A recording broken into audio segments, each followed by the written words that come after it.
जय हिंद साथियों, स्वागत है आप सभी का ज्ञान कृषि फाउंडेशन के इस ऑफिशियल यूट्यूब चैनल पर। मैं हूं ज्ञान प्रकाश, पीएचडी स्कॉलर एनडीएटी कुमारगंज अयोध्या। साथियों, आज हम स्टैटिस्टिक्स का जो प्रैक्टिस सेट है, ये प्रैक्टिस सेट हमारा तीसरा है। अभी तक हमने 2 practice set plus 4 video upload किए हैं जो पुराने वाले। उसमें सारी जो बेसिक कॉन्सेप्ट थे वो सब क्लियर हो चुके हैं। ये प्रैक्टिस सेट बहुत ही इंपॉर्टेंट है for PG and PhD students के लिए। तो उसमें आज पहला क्वेश्चन है कि mean sum of square due to a component factor is nothing but it.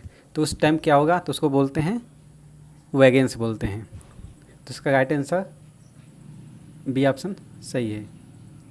और वैगेंस के बारे में हमने कल आपको बता दिए थे, स्टैंडर्ड डिविएशन क्या होता है, वैगेंस क्या होता है, तो आज बताने की आवश्यकता नहीं है। अगला क्वेश्चन है the minimum number of frequencies are required in chi square test application. Chi square test के लिए मिनिमम नंबर ऑफ फ्रीक्वेंसी कितनी होनी चाहिए, तो 50 या 50 से अधिक होनी चाहिए। काई स्क्वायर को सबसे पहले किसने दिया था, कार्ल पियर्सन दिए थे। इसकी रेंज जब पूछी जाती है, मैंने कई बार बोला हूँ कि 0 से इनफाइनाइट इसकी रेंज होती है। और जो आपकी 30 जो दिया है, जब सैम्पल साइज लेस देन 30 होता है और स्टैंडर्ड डेविएशन अननोन होता है, उस टाइम टी टेस्ट लगता है। लेकिन जब सैम्पल साइज मोर देन 30 हो और स्टैंडर्ड डेविएशन दिया हो, पॉपुलेशन का जो स्टैंडर्ड डेविएशन होता है वो जब दिया होता है, तो वहाँ पे जेड टेस्ट लगता है। एफ टेस्ट किसके लिए, एनोवा एनालिसिस ऑफ वेरिएंस के लिए एफ टेस्ट का यूज करते हैं। ये सभी भी आप याद रखिएगा। एक क्वेश्चन नंबर 3, इसको मैंने कल करवा दिया था कि coefficient of quartile deviation is defined. तो इसका जो फार्मूला था वो Q3 माइनस क्या होगा, Q3 माइनस Q1 अपान Q3 प्लस Q1। ऊपर माइनस होगा, नीचे प्लस होता है अपान में। तो इसका राइट आंसर ए ऑप्शन था। इसको कल मैंने एक्सप्लेन ऑलरेडी कर चुके थे। अगला क्वेश्चन है while tossing of 2 coins simultaneously probability of coins appearance of 2 head. 2 coin हैं, उनको एक साथ उछाला जाता है, तो उसमें उसके 2 जो हेड है, हेड आने की प्रोबेबिलिटी क्या होगी, तो उसकी जो प्रोबेबिलिटी होगी वो 1/4 हो जाएगी। एक कॉइन होता तो उसकी आने की प्रोबेबिलिटी कितनी होती, 1/2 होती। प्रोबेबिलिटी की रेंज कितनी होती है, 0 से 1 होती है। अगर इम्पॉसिबल इवेंट की प्रोबेबिलिटी पूछता है तो 0 होती है। श्योर इवेंट की प्रोबेबिलिटी कितनी होती है, तो 1 होती है। ये भी क्वेश्चन एमएससी के लिए एग्जाम में कई बार पूछा है। पीएचडी में तो एक कम ही पूछता है कि श्योर इवेंट या इम्पॉसिबल इवेंट, लेकिन 1-2 बार पूछा भी है। लेकिन एमएससी में अक्सर ही क्वेश्चन आता है कि प्रोबेबिलिटी ऑफ इम्पॉसिबल इवेंट की कितनी होगी, तो 0 होती है। अगला क्वेश्चन है which is a principle of experimental design. इसमें से जो डिज़ाइन ऑफ एक्सपेरिमेंट है उसका बेसिक प्रिंसिपल्स कौन कौन है, तो उसका बेसिक प्रिंसिपल क्या होता है, replication, randomisation and local control, ये तीनों होते हैं। और जो ट्रायंगल है, ये फिशर्स डायग्राम, उसमें ये सब चीज़ें एक्सप्लेन किए गया है। उसको आगे फिशर ने एक्सप्लेन किया था सबसे पहले, तो उसको भी आप याद रखिएगा। रेप्लिकेशन में क्या होता है, ट्रीटमेंट का रेप्लिकेशन होता है, ईच एंड एवरी ट्रीटमेंट। और रैंडमाइजेशन में क्या होता है, each and every treatment have equal chance. Treatment का एलोकेट करते हैं, रैंडमली एलोकेट करते हैं, और जो उसका रेप्लिकेशन होता है वो इक्वल चांस होता है रैंडमाइजेशन में। और रेप्लिकेशन में क्या होता है, सेम ट्रीटमेंट का रेप्लिकेशन। लोकल कंट्रोल में मैंने आपको कल भी बताया था कि लोकल कंट्रोल का यूज हम वहाँ पे करते हैं जब फर्टिलिटी ग्रेडिएंट हमारी 2 डायरेक्शन में होती है।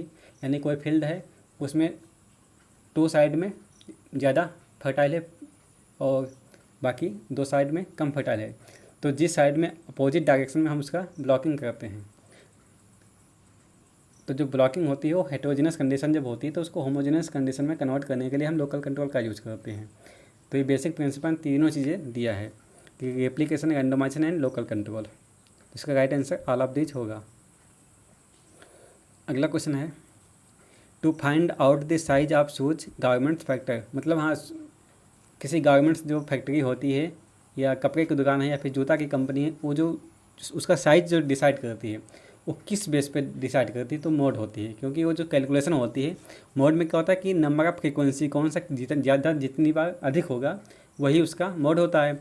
तो मान लीजिए कोई पॉपुलेशन है, उसमें अधिकांश लोग 40 साल के हैं, तो उसका 40 साल का जो साइज होता है उसी हिसाब से वो साइज डिसाइड करते हैं कि ये साइज इस पर परफेक्ट बैठेगा। तो मोड का यूज करते हैं, कोई भी शूज़ फैक्ट्री होती है आपकी। इसका राइट आंसर सी ऑप्शन सही होगा। बाकी मीडियन निकालने के लिए हम आपको बताए थे, पहले डेटा जो दिया होता है उसको डेटा को असेंडिंग या डिसेंडिंग ऑर्डर में लगाते हैं, फिर उसके बाद मीडियन निकालते हैं। अब mean, median, mod, arithmetic mean, geometric mean, harmonic mean, ये सभी मेजर ऑफ सेंट्रल टेंडेंसी हैं।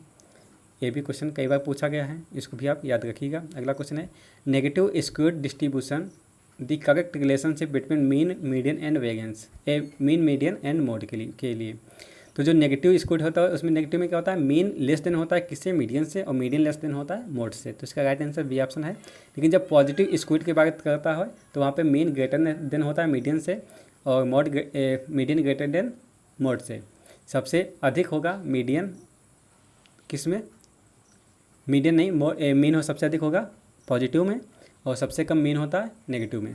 और जब नॉर्मल डिस्ट्रीब्यूशन की बात करता है, जिसको सिमेट्रिकल डिस्ट्रीब्यूशन बोलते हैं, सिमेट्रिकल डिस्ट्रीब्यूशन में क्या होगा कि मीन, मीडियन एंड मॉड तीनों इक्वल होते हैं। जब एसिमेट्रिकल डिस्ट्रीब्यूशन होगा तो वहाँ पे mean not equal to median और median not equal to mode. और अब जो चौथा ऑप्शन है वो रिलेशनशिप पूछता है कि मीन, मीडियन एंड मॉड का, तो मॉड इक्वल टू होता है 3 मीडियन माइनस 2 मीन। ये कई बार फार्मूला पूछा गया है। तो क्वेश्चन नंबर जो 8 है दिया है example of absolute measure of dispersion. Example of absolute measure of dispersion उसका एक कौन एग्जाम्पल है, तो range, mean deviation, standard deviation, ये तीनों होता है। तो उसका all of this right answer होगा। रेंज मैंने कल भी आपको बताया था कि हाईएस्ट माइनस लोएस्ट वैल्यू से जब घटाते हैं, हाईएस्ट वैल्यू से जब लोएस्ट वैल्यू घटाते हैं तो रेंज निकलती है। स्टैंडर्ड डिविएशन भी आपको बताए थे हम, ये भी आप याद रखिएगा। अगला क्वेश्चन है error sum of square is obtained by. Error sum of square क्या ऑब्टेंड करता है, तो है डिफरेंस निकालने के लिए एगर सम ऑफ स्क्वायर का यूज करते हैं। तो अगला क्वेश्चन है in sequential probability ratio test sample size. जो सिक्वेंशियल प्रोबेबिलिटी होगी उसको टेस्ट करने के लिए रेशियो की, तो उसका सैंपल का साइज़ कितना होता है, जो साइज होता है उसको क्या बोलते हैं, तो उसको बोलते हैं क्या, रैंडम वेरिएबल बोलते हैं। तो पैरामीटर क्या होता है, पैरामीटर क्या होता है, कैरेक्टरिस्टिक्स ऑफ पॉपुलेशन वैल्यू। किसी भी पॉपुलेशन वैल्यू की जो कैरेक्टरिस्टिक्स होता है उसको बोलते हैं पैरामीटर। और स्टैटिस्टिक क्या होता है, स्टैटिस्टिक क्या होता है, characteristics of sample value. Characteristics of sample value, या ऐसे बोल सकते हो आप function of population is known as parameter, और function of sample is known as statistic. Definition कई बार पूछा, अलग अलग तरीके से पूछता है, उसको भी आप याद रखिएगा। तो इसका क्वेश्चन नंबर 10 है, इसका राइट आंसर ये ऑप्शन सही है, रैंडम वेरिएबल। अगला क्वेश्चन है the mean range of non central F distribution. तो नॉन सेंट्रल जो एफ डिस्ट्रीब्यूशन होता है उसका मीन कितना होता है, तो मोर देन 2 होता है, और वेरिएंस कितना होता है, मोर देन 4 होता है। मीन का स्क्वायर हो जाता है वेरिएंस। हाँ, तो क्वेश्चन नंबर 12 में वेरिएंस पूछा है तो इसका मोर देन 4 हो जाएगा। अगला क्वेश्चन है रिलेटिव एरर इज ऑलवेज। तो रिलेटिव एरर जो होता है हमेशा या तो पॉजिटिव होगा या नेगेटिव होगा। तो इसका राइट आंसर सी ऑप्शन सही होगा, 13 number both. Intra class correlation means, intra class correlation का मतलब क्या होता है, within class correlation. Within class correlation मतलब कि किसी फैमिली के बीच में मतलब रिलेशनशिप निकालना हो तो वहाँ पे इंट्रा क्लास कोरिलेशन का यूज करते हैं। मान लीजिए कोई फैमिली है, उसमें भाई एंड बहन यानी ब्रदर एंड सिस्टर के बीच में जो रिलेशनशिप होता है वही उसी को इंट्रा क्लास कोरिलेशन के माध्यम से डिसाइड करते हैं। और इसका रेंज पूछी जाती है तो इसका वो होता है 1 माइनस 1 अपान k-1 से होती है +1 तक।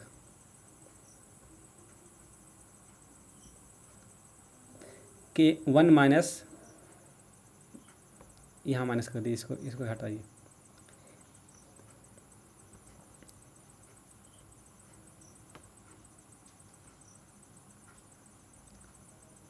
-1 अपान k-1 से +1 इसकी रेंज होती है। ये भी क्वेश्चन कई बार पूछा गया है, इसको रेंज को भी आप याद रखिएगा।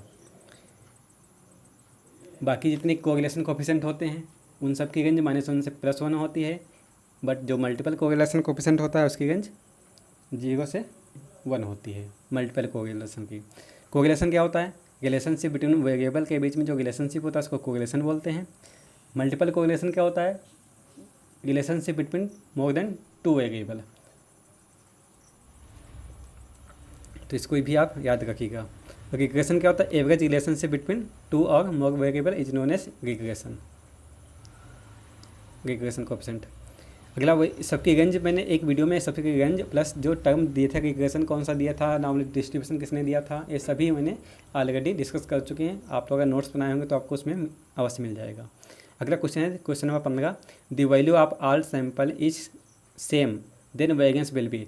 जब किसी सैंपल की वैल्यू सेम होगी तो उसका वेरिएंस जो होगा वो हमेशा 0 होगा। यह भी क्वेश्चन कई बार पूछा गया है।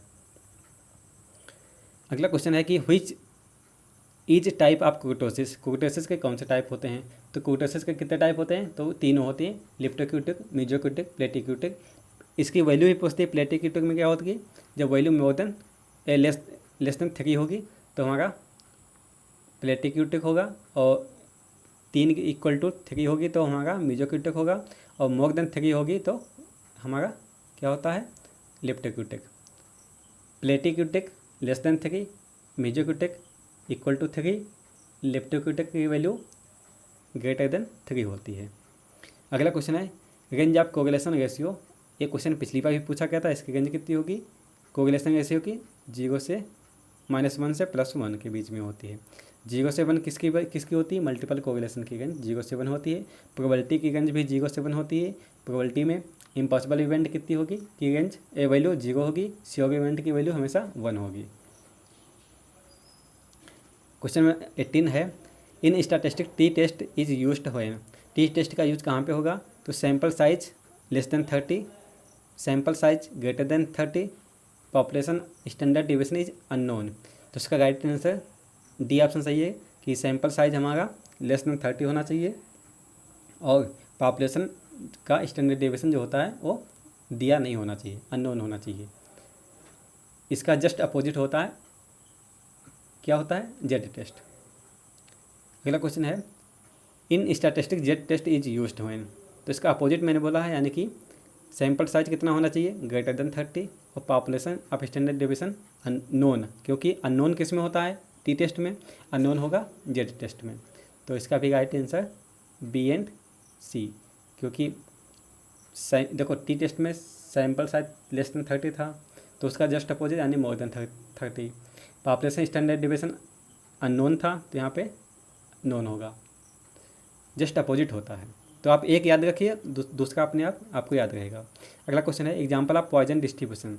तो पॉइजन डिस्ट्रीब्यूशन का कौन सा एग्जांपल है? तो number of deaths from a disease, किसी डिजीज से जो डेथ होती है उनकी संख्या, number of defective material, number of wrong calls receive in month.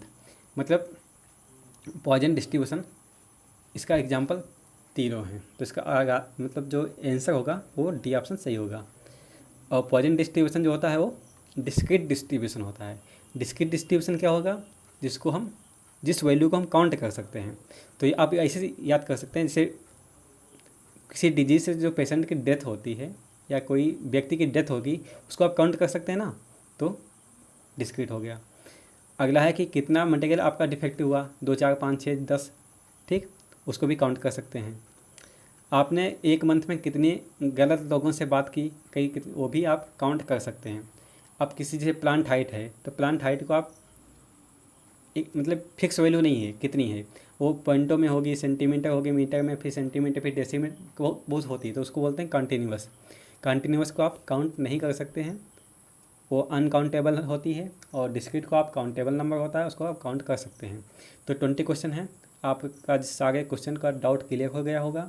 जो भी किसी क्वेश्चन में डाउट है तो आप कमेंट के माध्यम से पूछ सकते हैं। जब आप 10 प्रैक्टिस सेट आप सॉल्व कर लेंगे तो आपको एक एहसास हो जाएगा कि हाँ क्वेश्चन किस किस टॉपिक से बनते हैं, कैसे कैसे क्वेश्चन बनते हैं। हमने सभी टॉपिक अभी तक जितने भी क्वेश्चन पूछे गए हैं सभी टॉपिक को टच किया हूँ 10 प्रैक्टिस सेट में। तो आप 1-2 प्रैक्टिस सेट में आप डिसाइड नहीं कर सकते कि कैसा होगा, लेकिन आपको इतना अनुभव हो चुका होगा कि हमने जो क्वेश्चन लिया उसका लेवल क्या है, उसका एक्सप्लेनेशन कैसा है। यहाँ से आपको कई क्वेश्चन कवर हो चुके हैं, यानी कि 50 क्वेश्चन आपको मैंने आज ही लिखवा दिए हैं। बाकी आप सभी को वीडियो देखेंगे, नोट्स बनाएंगे, तो ज़्यादा नहीं है, मेरे जितने वीडियो होंगे स्टैटिस्टिक्स के मुश्किल से 2 से ढाई घंटे होंगे। 2 से ढाई घंटे में अगर आपको एमएससी के लेवल पे जो 14 क्वेश्चन आते हैं उसमें आपको 10 से 12 क्वेश्चन आपको सीधे सीधे मिल जाएंगे, बाकी आप कॉन्सेप्ट आपका क्लियर होगा तो आप क्वेश्चन कर लेंगे। पीएचडी के एग्ज़ाम में आपको 15 से 17 क्वेश्चन आपको सीधा यहीं से मिलेंगे, और कुछ क्वेश्चन होंगे जो कि देखो 20 में 20 तो कोई फंसा ही नहीं सकता, करने को तो कर देंगे, लेकिन कोई भी टीचर ये बोल दे कि मैं पढ़ा दूंगा 8-10 क्लास में और 20 में 20 फंसा दूंगा, तो मैं गारंटी देता हूँ कोई नहीं फंसा सकता। मैं भी पीएचडी का एंट्रेंस एग्ज़ाम दिया हूँ, मेरी भी पीएचडी में फर्स्ट रैंक आई थी, जनरल में फर्स्ट है, ओबीसी में तो फर्स्ट थी ही, क्योंकि मेरी कैटेगरी ओबीसी की है। तो मैं आपको दावा करता हूँ मेरा डिपार्टमेंट यही है, और मैं इस बात का दावा करता हूँ कि कोई भी टीचर 20 में 20 फंसा नहीं सकता है किसी भी एग्ज़ाम में। तो मिलते हैं नेक्स्ट वीडियो में, और इस वीडियो को प्लीज़ अपने दोस्तों तक शेयर कर दीजिए जो भी किसी भी एग्ज़ाम की तैयारी कर रहे हैं, या तो कैटेट के लिए या फिर किसी अदर जॉब की आईसीआर में हैं, एमएससी या पीएचडी किसी भी एग्ज़ाम के लिए, तो उनको इस वीडियो को ज़रूर शेयर करिए। और बाकी कोई डाउट हो तो प्लीज़ आप कमेंट के माध्यम से पूछ सकते हैं। बाकी मेरा जो नंबर है वो भी आप वीडियो देखेंगे तो किसी न किसी वीडियो में आपको नंबर मिल जाएगा, वहाँ से भी आप संपर्क कर सकते हैं। मिलते हैं नेक्स्ट वीडियो में, तब तक के लिए जय हिंद।